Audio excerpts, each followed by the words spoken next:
There is a legal ban on child marriage in the country. Since 1949, the minimum marriageable age for girls was 16 years and for boys it was 18 years, which has been increased to 21 years for boys and 18 years for girls since October 1978. But despite legal restrictions, child marriages are happening in every corner of the country. In 1920, if there were 32% child marriages in villages, then in 1970 there was a decrease of only 8%. According to the 1961 census, there were 200 lakh women in the country who were married between the ages of 10 and 19. In the past, the child marriages which became the subject of much discussion were not of ordinary people, but of ministers' children. Nandlal, Minister of State for Mines Department of Rajasthan, married his 8 and 12-year-old minor girls, Sheila and Manju, on May 17. On the other hand, Madhya Pradesh Governor Bhagwat Dayal Sharma married his 16-year-old daughter. Even the Union Minister and the Chief Minister were present in these marriages, while advocating the marriage of Nandlal's daughters. What the then Chief Minister Jagannath Pahadia said, although it is not supportable, it must be considered. He said that the law has been violated, but traditions have their own customs. The deeper these traditions are, the more difficult it is to eradicate them. The Rama and Sita are the ideals of the Hindus. Many people consider him as God. Every year on the occasion of Dasara his life is enacted. The story of Ramayana continues almost everywhere, so it is natural to be influenced by the life of Ram and Sita. Those who are more religious, the more they are affected. Both of them got married at a very young age. According to Ramayana, Ram was 13 years old at the time of marriage and Sita was 6 years old, because Sita tells Ravana in Aranyakand, Sarga 47, Shloka 4, 10-11, that I have lived in my in-laws' house for 12 years, now I am 18 years old and Ram is 25 years old. By deducting 12 years of married life from this, the ages of both at the time of marriage become 6 and 13 respectively. If the general public takes inspiration from this, then what is surprising? Secondly, there are descriptions and orders of child marriage in Vedas and other religious texts, from which pious Hindus see virtue in place of evil in child marriage. It comes in Rigveda that the woman given by the Nasatyas, Ashwinikumars, to Vimad as a wife was Abhanga, that is, of a low state, Nazadyabayan, Yavarbagaya Vimde Jayas and Juva Nuta Radhan, Dr. Kane has written in History of Dharmashastra, that 2 hymns of Rigveda, 1/126/6-7, show that girls were married before attaining puberty. Rigveda at one place it has come that Indra gave a woman named Vrichaya to old Kakshivan, who was Arta, child. In religious scriptures, the word Nagnika has been used for a marriageable girl. See Hiranyakesi Grihaya Sutra 1/19/2, Gabhil Grihaya Sutra 3/4/6, Manava Grihaya Sutra 1/7/8, Vaikhanasa 6/12. There are different meanings of Nagnika. Matradatta writes in his commentary on the Hiranyakesi Grihaya Sutra, Nagnika Masanartvan means the girl whose menstruation is going to start soon. Griha Sangraha has given the meaning of Nagnika as a yuva, one who has not yet become young. According to Vasishtha Dharma Sutra 17/70, also Nagnika is young. The opinion of Vaikanas is dash. Ashtavarshe Dadashmanagnika, Vaikanas 6/12, girls above 8 years but below 10 years, Nagnika. Smurti Chandrika opines, Yavakalan na Granadi Yavat Kridati Pansabi. Yavad dash na Janati Tavad Bhavti Nagnika, that is, until the girl starts wearing clothes, until she plays with mud, until she knows the fault, she is called Nagnika. Until the girl does not start menstruating, the girl is called Nagnika, Gruha Sutra. As long as the breasts are not advanced, the girl is naked, Gruha Sutra. Quoted by Aparark according to the Bhavishya Purana, Nagnika is a 10-year-old girl.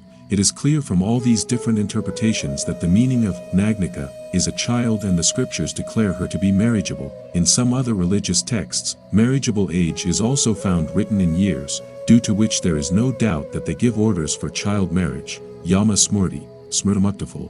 Varnashrama Dharma states, Vivahan Chapanayan and Srinama Pitamaha. Tasmad Garbhashtam, Shresto Janmato Vashtavatsara, that is, Brahma has called marriage as the Upanayana Sanskar of women, That's why it is best to marry women from the womb or in the 8th year from birth. Deval Rishi says that a girl above the age of 10 years and before menstruation starts is called Gandhari. Parents desiring longevity should get their daughter married at this stage. Urdvam Dashabdad or Kanya Pragrajo Darshanadasa, Gandhari Sayatsamadvahaya Chiram Jivatumakata. About this in Gautama Dharma Sutra says, Pravan Pragrator Prayag Chandashi, August 1st. That means the girl should be married even before menstruation starts. He who does not do so is guilty. The order of the Ashvalayana Grihaya Sutra is, Adrishtarajas Dadyata Kanya Ratnabhushanam, that is, until the girl does not start menstruation, then the girl should be married. Manu says that a 30-year-old man should marry a 12-year-old girl or a 24-year-old man should marry an 8-year-old girl according to his mind. If there is a fear of loss of religion, if there is a danger to religion, then it can be done sooner than this. Trinchad Varsho Vahatkaniam Hridayan Dwadish Varshikam, Triashta Varshashta Varshi Va Dharm Siddhati Satvar, 9 of 94. It has been said in Samvrt Smurti that parents and brothers who do not marry a girl child before 10 years go to hell. Marriage of an 8-year-old girl is best. Ashtavarsha Bavad Gori Navavarsha 2 Rohini. Dashavarsha Bavad Kanya Ada Urdvam Rajaswala, Mata Chave Pita Chave Jayeshto Brata Tathav Ch, Triast Narakam Yenti Drishtva Kanya Rajaswalam, Tasmad Vivahayat Kanya Yavanartamati Bavad, Vivaho Hyastavarshaya Kanya Yasta Prashasiate. That is, an 8-year-old girl is called Gauri, 9-year-old Rohini and 10-year-old Kanya. After this the boys are called Rajswala, menstrual period. The parents and brothers of that girl go to hell seeing that unmarried Rajaswala. Therefore, until the girl is not in her period, she should be married. Marriage of a girl in the 8th year is commendable. Parashar Smurti says that if a girl is not married even after attaining the age of 12, her parents drink her menstrual blood every month. Prapt tu dwades varnaya, Kanya na prayachati masi masi rajastasia, Pibanti Patar, Svayam, Parashar 7:7. With your arguments, Vasistha Smurti states that if due to the carelessness of the father, a girl's menstruation starts before marriage, then such a girl should be given Kanayadan. The person feels sin even by looking at him, she destroys him. The father, brother etc., who donated the daughter, just by sight, so get the girl married before menstruation starts. If an unmarried girl becomes menstruating then the father feels guilty. Father, Pramadatta Yadi daughter's age, Pramanam Samatisha Diate, Sahanti Datarmudikshmana Kalatarikta Garudikshana of Prakshanagnikan Kanyamurta Kalbayatpita. Pitramakati Dash, Richamesha Haitishtantia, Vasistha Smurti, 177/61, 62, whichever religious book is opened, there is talk of child marriage in the same. Not only this, people have been inspired to do child marriage by adopting different tactics. Somewhere greed has been given saying long life will be attained, somewhere the fear of attaining hell has been shown, somewhere the fear of committing a sin has been shown, and at some places a gruesome fear has been shown by saying, menstrual blood will have to be drunk. In such a situation, which pious person can dare to go against these orders? Many people say that the marriage of a young girl is prescribed in the following mantra of the Atharva Veda, Brahmacharyan Kanya Yuvanam Vindate Padam, Atharva 11/3/5/18, that is, a girl gets a young husband by celibacy. It is not right for them to say this. Perhaps they understand that Brahmacharya here means the age of 25 years, as the period of Brahmacharya is fixed for boys. But to understand like this is baseless and ignorant. It is clearly written in Lavikshigrihaya Sutra, 19 halves. About celibacy for girls, Desavarshik Brahmacharya Kumaranam Dwadishvarshikam Vaie, celibacy of girls lasts only till 10th or 12th year. Secondly, the word Kanya itself has been used in this mantra of Vedas. Virgo cannot be a girl of 25 years, Kanya can be called a girl of maximum 12 years. There are similar definitions in the scriptures. The period of celibacy of the girl is also said to be of 10 to 12 years only.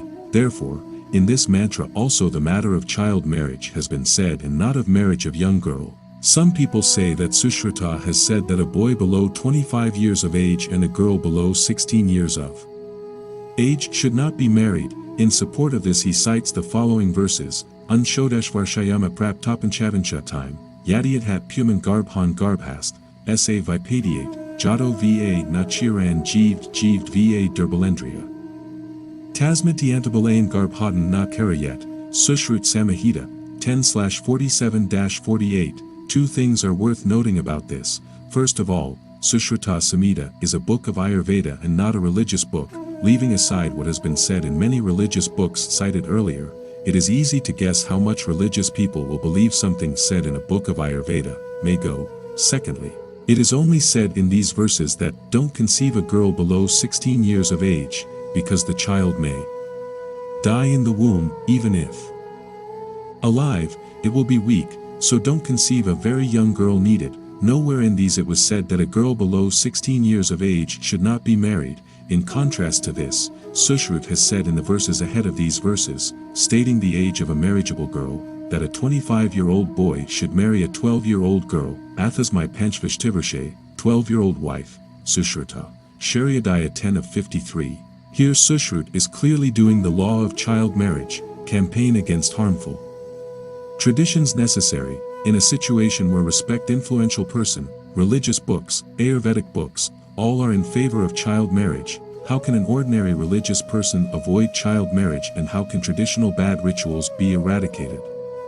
If the lawmaking government really wants to eradicate the practice of child marriage, then it should condemn all those texts and cancel their recognition as ideal books, which promote child marriage directly or indirectly. It should support and give him longevity. Along with this, a campaign should be launched against harmful traditions. Only then people can be able to adopt a rational and age-appropriate way of life.